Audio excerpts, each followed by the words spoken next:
ഹിമാചലിലുള്ള ടെമ്പിളിലാണ് നിൽക്കുന്നത്. ഞാൻ നിങ്ങൾക്ക് ഇവിടുത്തെ അമ്പലം കാണിച്ചു തരാം.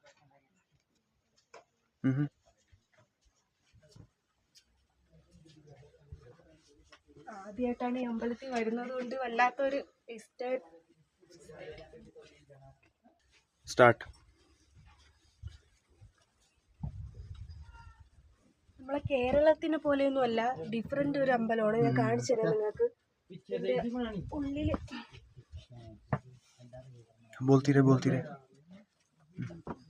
ഈ അമ്പലം കാണുമ്പോ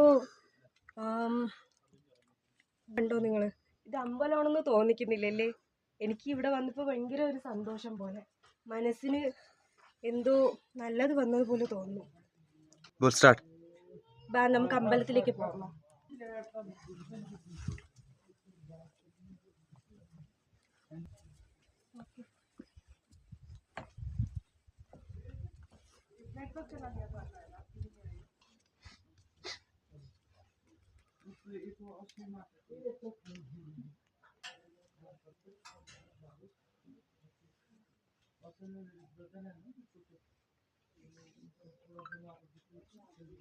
ഈ അമ്പലത്തിൽ വന്നപ്പോഴത്തേക്ക് ആദ്യമായിട്ടായിരിക്കും ഈ അമ്പലം കാണുന്നത്. എനിക്കും ഇത് കണ്ടതിൽ വളരെ സന്തോഷം. നിങ്ങൾക്കും ഇത് പരിചയപ്പെടുത്തി തന്നതിൽ എനിക്കും വളരെ സന്തോഷം. പിന്നെ നമുക്ക് താഴോട്ടും പോയി കാണാനുണ്ട്. ഉള്ളിലോട്ട് മൂർത്തി ഇരിപ്പുണ്ട്, നമുക്ക് അങ്ങോട്ട് പോയി തൊഴുതിട്ട് വരാം. ഗുഹയ്ക്കുള്ളിലാണ് നമ്മൾ ഈ അമ്പലം സ്ഥിതി ചെയ്യുന്നത്. ഗുഹയ്ക്കുള്ളിൽ ലൈറ്റ് ഇല്ല ഇവിടെ. ഭഗവാനെ ഒന്നും കാണാൻ പറ്റുന്നില്ലല്ലേ? ഇത് കാണുമ്പോ തന്നെ എനിക്ക് പേടിയാവും. ഗുഹയുടെ അടുത്താണ്. വരണം ഗായ്സ്, ഇവിടെ നിങ്ങൾ എന്തെങ്കിലും ഹിമാചലിൽ വരുമ്പോ ഈ അമ്പലത്തിൽ ഒന്ന് കാണേണ്ടതാണ്.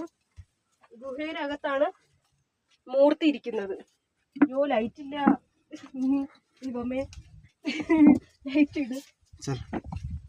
പരമശിവനായ തമ്പുരാനെ പേടിയാവുന്നു. പേടിയാവുന്നുണ്ട് കേട്ടോ. ഇതിന്റെ അകത്ത് കയറുമ്പോ ഒന്നും കാണാൻ പറ്റുന്നില്ല. നല്ല ഇരുട്ടാണ്, ഒന്നും കാണാൻ പറ്റുന്നില്ല.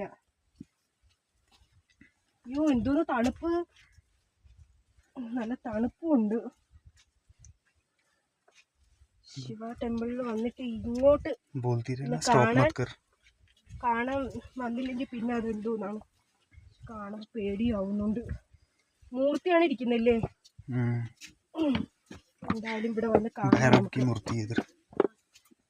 നമുക്കൊന്ന് കാണാം. അങ്ങോട്ട് വന്നപ്പോ ഈ വെട്ടമെങ്കിലും കാണുന്നുണ്ട്. ഇങ്ങോട്ട് നല്ല ഇരുട്ടാണ്. എന്തായാലും നമുക്കൊന്ന് കണ്ടു നോക്കാം. എന്റെ പൊന്നു ഭഗവാനെ, ഇത് കാണാനുള്ളത് തന്നെ. മൂർത്തിയാണ് ഇരിക്കുന്നത്.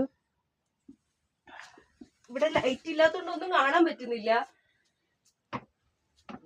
മൂർത്തി ഭഗവാനാണ് ഇവിടെ ഇരിക്കുന്നത്. എന്താണ് ഇതിന്റെ ഐതിഹ്യം എന്നൊന്നും എനിക്ക് അറിയത്തില്ല. നിങ്ങൾക്കറിയാമോ?